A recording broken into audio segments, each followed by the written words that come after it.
My name is Santos, and I'm an assistant professor at the Department of Ecology of the Universidad Autónoma de Madrid in Madrid, Spain. When I was invited to give a talk in this series of webinars, I was first of all very thankful for it and happy, but I was also sure what my talk would cover, what would be the topic, and that is maternity within academia. I chose this topic first because I'm a mom of 3 young children, so I have to deal with balancing work and family on a daily basis. And also because I've been working on these topics on gender balance in science for a couple of years now through the work of undergraduate students and also work that I'm developing with colleagues from different countries. It is common knowledge that women in science, in STEMs, they get less citations than men, they get less funding, their salaries are on average lower than the ones their male colleagues have, and also they publish less than men. Here I'm going to show you some data that are not published yet. We are working on it. It's a work in progress. But it's preliminary results that a student of mine presented a couple of years ago for her undergraduate thesis. And we covered some journals of biogeography, that's the main topic that I work on, and we checked the papers that were published there in some years, in even years, from 2000 to 2018, and we checked the gender of the different authors. As you can see here, again, this is very preliminary, most articles have men as first authors, and many more have men as last authors. The student of mine, Lara Rio, she also found that through time, there is an increasing trend of having more females as first authors and more women as authors, but the trend doesn't follow up in what regards last authorship. So there we see here no increase in the percentage of papers with women as last authors or women in general as last authors, not only papers. So I'm going to borrow now a figure that I found in a paper by William and Ceci, where you can easily see how female fecundity decreases greatly by the time you're supposed to getting out of your PhD and getting into your first postdocs and your first jobs as a more independent researcher. So as you can see here, women's optimal fertility period would be before a woman turns 30, more or less, and then there is a period of decreased fertility that, as I was saying, matches and clashes with all the work and all the productivity that is expected from someone who's trying to get a more stable job, probably through a tenure position or through highly competitive postdoctoral contracts. So there's a clash between the period when you're expected to be more scientifically productive, getting more funding, going through a lot of job interviews, and also starting your own family. Both things are not incompatible, but depending on each one's reality, they can be very difficult or even impossible to combine. And so many women drop out of the scientific career around this time of their lives, after their first PhD, their PhD and their first contracts as postdocs. In another research that I conducted very recently together with another undergraduate student, Sheila Pindado, that was co-supervised by 2 other colleagues of mine, Sara Villén and Paloma Ruiz Benito, we wanted to see what was the perception that researchers had on the effect of parenting, separating the effects of maternity and paternity, on the scientific productivity of researchers. And to do this, we prepared a survey that we sent through different ways to researchers working on the natural sciences area.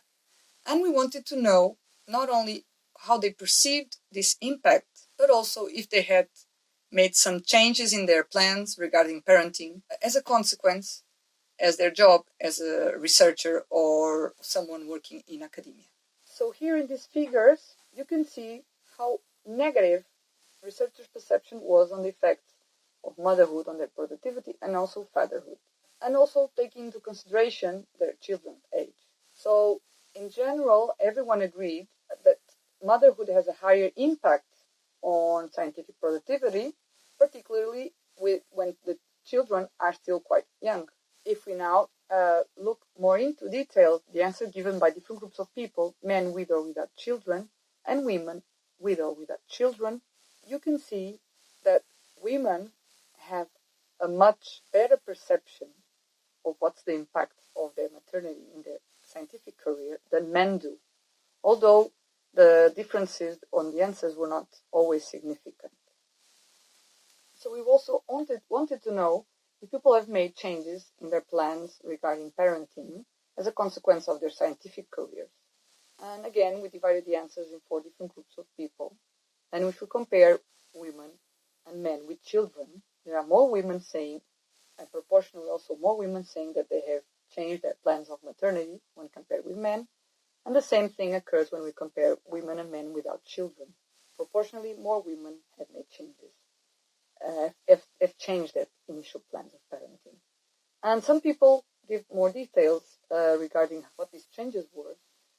And some people decided just to postpone their paternity and their maternity. Other people decided to have less children than what they initially thought of.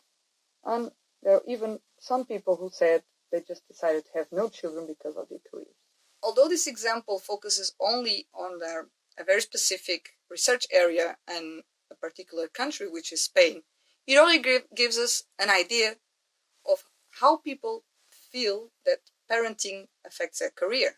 And this in turn probably is what causes many of the people, especially women, to leave science after their PhDs. And so that is one of the reasons why we have so few women representing higher SPIs, for example, or as full professors. I hope this will change in the future. Some measures are being taken to take this into account, to try to counteract this problem, but they still are not enough, or at least their effects are still not visible. For example, in many calls, like the ERCs and other calls here in Spain that I'm more familiar with, they take into consideration the number of years since you finished your PhD, and this period can be enlarged if you have been a mother or if you have been a father. But of course, in the case of Spain, they enlarge this period equally, independently of you are a man or a woman, which is obviously unfair because the toll of maternity on women is much higher than the toll of paternity in general, of course. Women have to go to pregnancy with all the problems and all the difficulties. Some pregnancies can be very complicated, as many of you probably know. And so there should be a difference in the time given of extension for women and men. ERCs, for example, they already take this in consideration. Then, in evaluations, maternity and paternity should actually be taken for real into consideration. Okay, it's not just enough to enlarge the period that a person can apply to something. It should be actively considered as another thing in the CV. I'm not saying that, okay, this person is a mom, let's give an extra point for that. No, but let's look at the person's CV and considering that she's a mom, how much that person has achieved. My experience is that sometimes in some calls, women are not selected, and some of them, they get just second or third place, and they're equally as good as equally good as the ones who are selected and who don't have children. So there's definitely something wrong here. These things need to be in consideration. If a person can be a mom, can manage being a mom and still being very productive, that means that person is very valuable and shouldn't be left outside and shouldn't be lost from the scientific system. That's my general thoughts about this topic. It's not easy. It's not a topic that can be lightly think of, and the solutions are not easy, but I think stronger actions need to be made. Otherwise, we'll lose a very productive and very important part of the scientific community. Thank you for listening.